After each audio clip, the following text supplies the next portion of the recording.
What's going on, guys? It's Dewey here. Welcome to episode 3 of Soup.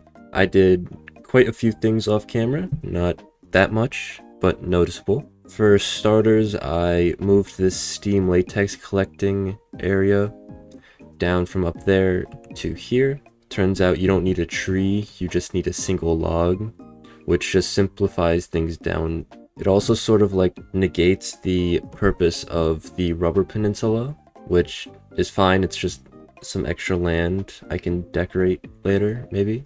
Also, with the coagulation tank, I switched out the catalyst for sulfuric acid, which I got from this steam mixer that I made off camera. This gets sulfur trioxide in water. The sulfur trioxide comes from breaking down iron 3 sulfate, which comes from pyrite, like I got last episode. So that gets sulfuric acid. Sulfuric acid speeds up the process of coagulation, like twice as fast. I also decided to put a ULV output bus, so it just outputs straight into the vulcanizing press, so I don't have to take it out and put it back in. I would just have these pumped straight into here, but these need a pump to actually get the liquid latex out, which, knowing this pack, a steam pipe is way too overbearing for just a simple pickup and then just drop off. Besides, I don't need that much rubber. Like, I already have over 2 stacks of rubber sheets. I don't really need that much. I also took time to decorate a little bit. These factory blocks are very nice from the chiseled mod, same as, nope, not the same, but anyways, very nice. Decorated the elevator, gave it like this nice little pattern at the top, and that's basically it. I have a little crying corner where I go to bed. But anyways, that's enough of me waffling. I think now it's time to actually tell you guys what I want to do in this episode. In this episode, I want to firstly make a vacuum chamber, which needs a pump, which is just great, just very wonderful. So I can then make vacuum tubes. Vacuum tubes aren't too bad. They do need a bit of red alloy and copper wiring, that is, but that's not too bad. It also needs steel rings and glass tubes. Glass tubes are... Ow, hey, fuck. Asshole. So as I was saying, vacuum tubes aren't too complicated. Then all we need to do is make resin circuit boards, resistors, and red alloy cables, and then we should be able to make our first LV circuits. Those LV circuits will then be used to make a steam turbine. Not getting me this time.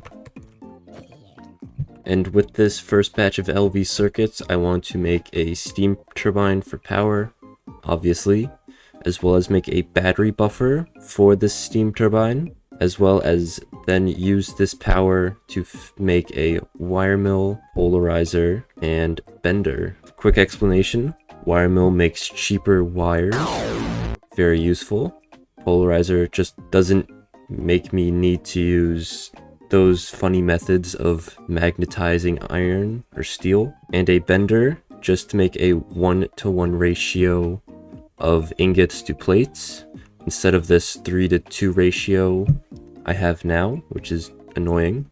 So I think I should get the hard stuff out the way first and do the vacuum chamber, which I'll go for a high pressure version. And yeah, montage time.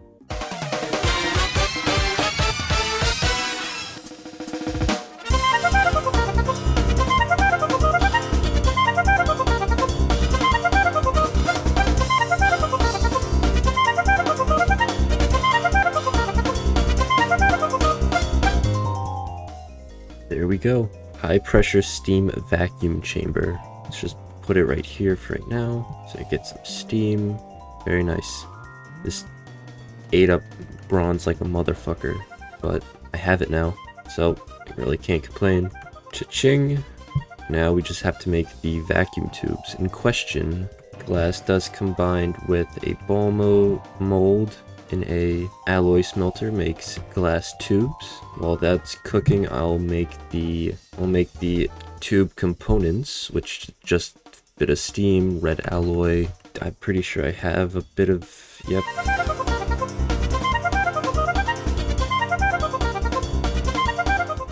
We should be able to make our first bit of, wow, there we go. We have 20 tube components, 5. I should be able to make our first bit of, nope, whoops. I should be able to make our first bit of vacuum tubes, just like that. There we go, our first vacuum tube. Technically a diode. What? Look at how pretty that is. So pretty. Alright, so that's vacuum tubes done. Now we have 2 simple ones, being resin circuit boards and resistors. Oh, let's chop down some rubber trees to get some sticky resin. Boop, boop, boop, boop, boop, boop, boop, and boop. So now that I have some sticky resin, I should just be able to do this, and boop, bunch of circuits, or circuit boards. Now I just have to get some wires, coat these, boop, check this off real quick, cha-ching. Now we just have to make the resistor, oh, god damn it. Resistors aren't too bad, they're just more of the same. In order to make paper, we need to first make chad, which just comes from wood pulp and water. Now just roll these out, paper, and boop. First bit of resistors, EE, cha-ching. Time to make our first LV circuits. Actually, we just need to get some red alloy cables, and first electronic circuit. Look at that thing. Very nice. So I think now it's time to make the basic steam turbine. This will use up our 1 LV circuit, as well as take bronze, tin, motors, cables, casings, the whole shebang. So it's very happy for me to say our first bit of LV circuits, cha-ching. Time to make the steam turbine, and that'll be a little montage in and of itself.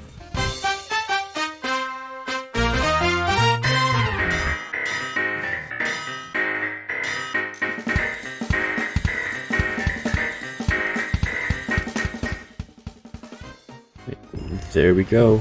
Now we officially have electricity. I just don't know where to put it. I mean, I guess for right now, I'll just put it like right here. This should, there we go. First bit of EU, very exciting. I guess that's cha-ching. Now to actually store this EU we're generating, we need batteries and a battery buffer. Actually, first let me just throw all my stuff away. My inventory is very cluttered. So we're gonna need batteries to store this extra energy, which is where the lead acid batteries come in. These aren't too bad. They do need cathodes and anodes, as well as some sulfuric acid as the acid to cause electricity to be kept. I forgot advanced chemistry in high school, my bad. These are quite simple. These just are lead and tin. These, however, do need antimony, which I have none of. So I guess that means I have to go mining for stibnite. Alright, so as it turns out, there's actually a massive vein of stibnite directly underneath me. This just simplifies things greatly. I actually do need my mining stuff, so dead center. Alright, sweet. I think I'm just gonna mine this out and process it, and I'll be right back.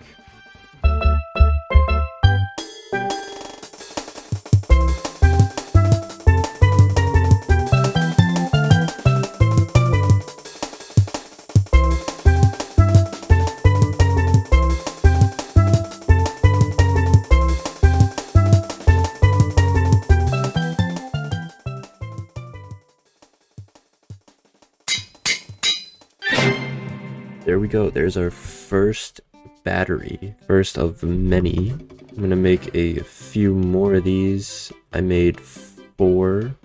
I'm gonna make 4, so that way we have max possible, or 4 amps of LV. 2, 3, and 4. Now we have 4 lead acid batteries. Now I actually just need to make the battery buffer itself, which needs a bunch of tin, another hole, and a chest. So while it's not that complicated, it's just tedious, as is everything in this mod pack.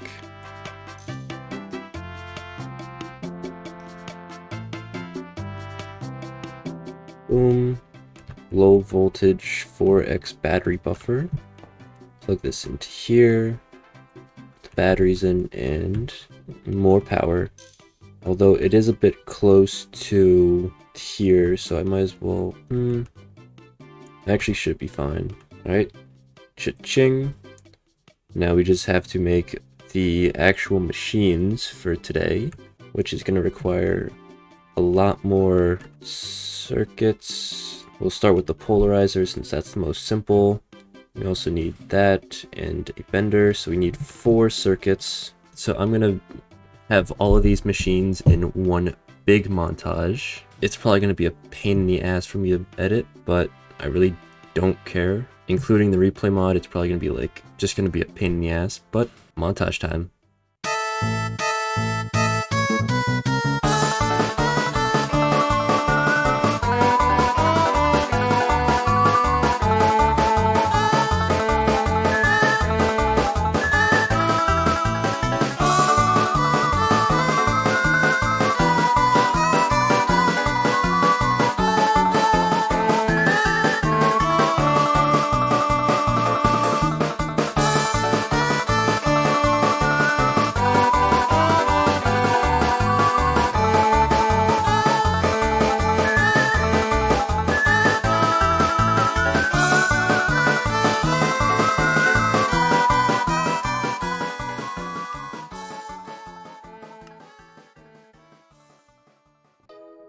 Finally, at long last, this took me like 30 minutes of pure concentrated gregging. These 3 machines were an absolute pain in the ass because I have to manually microcraft every little piece. But I think that's enough of me yapping. I think we should just be happy that I actually have power, or not power, machines that work properly. So now it's a 1-to-1 ratio of plates, 1-to-2 ratio of ingots to 1x wire, and more efficient magnetization of iron rods for motors. I'm probably gonna move this to a separate room, that or redesign this room to be an actual LV workshop. But I almost forgot to mention this pain in the ass. Cha-ching! Now we're officially in LV. This is very nice. But I hope you guys enjoyed it. I hope you guys liked it. Hopefully it was entertaining. And yeah, see you guys in the next episode. Bye-bye. Bye-bye.